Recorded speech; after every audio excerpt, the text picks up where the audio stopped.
नमस्कार साथियों, मैं हूं राम कुमार मिश्रा, अध्यक्ष प्रजाशक्ति पार्टी समदर्शी। साथियों, यदि भाजपा और मोदी जी एक साल और रह गए प्रधानमंत्री पद पर तो देश से गौवंश पूरी तरह समाप्त हो जाएगा। जिस तरह गौवंश को आज समाप्त करने के लिए बहुत बड़ा नेटवर्क काम कर रहा है, एक आंदोलन की तरह से कसाई जुटे हुए हैं और खुलेआम पुलिस असहाय बनी हुई है।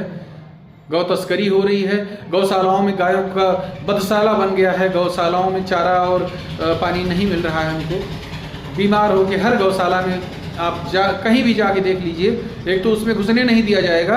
अगर आप कहीं किसी तरह से जानकारी जुटाओगे तो आपको यही पता चलेगा 10 मरी पड़ी हैं, 20 मरी पड़ी हैं और सब धीरे धीरे ख़त्म हुई जा रही हैं। भाजपा की सरकार और मोदी का नेतृत्व में भाजपा की सरकार इस बात की गारंटी है कि एक साल के अंदर भारत से गौवंश को पूरी तरह समाप्त कर दिया जाएगा।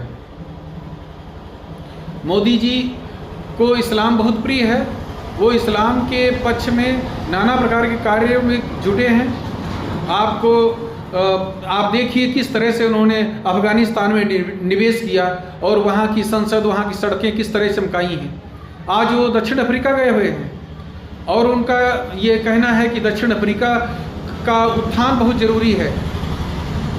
उसमें उनकी मंशा है कि वहाँ भी कई हज़ार करोड़ दे दें और किसी तरह से वहाँ ऐसा निवेश कर दें कि अफ्रीका और वहाँ के जितने मुस्लिम देश हैं सब मजबूत हो जाएं। जैसे उन्होंने बांग्लादेश को मजबूत किया है, जैसे अफगानिस्तान को किया है, जैसे ईरान में चाबहार बंदरगाह बनाने के बहाने लाखों करोड़ रुपया दिया है। तो मोदी जी का एक सूत्री कार्यक्रम है। भारत के भीतर भी 300 योजनाएं चल रही हैं। इस्लामिक स्टडी विषय को उन्होंने संघ लोक सेवा आयोग में लागू कर दिया, जो कभी भी किसी जो ये कांग्रेस की आलोचना होती थी तुष्टीकरण वाली, उसने भी नहीं किया था।